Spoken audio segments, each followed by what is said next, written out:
আমি এই বিল্ডিংয়ের 10 তলার উপর থেকে এই সিনারিটা নিতেছি।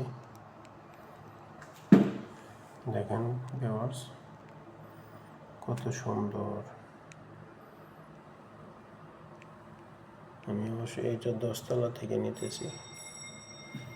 এই সিনারিটা দেখেন, কত বড় বড় বিল্ডিং,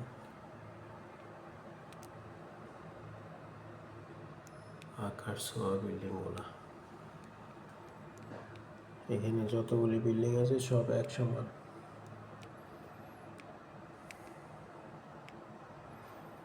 এটা একটা রাস্তা, এই গেট দিয়ে আমি ঢুকছি আর কি। যে গাড়িটা যেদিক দিয়ে বের হইতেছে, ওই যে মানুষজন হাঁটতেছে বের হওয়ার জন্য, আমি এই গেট দিয়ে ঢুকছি, আবার বের হব।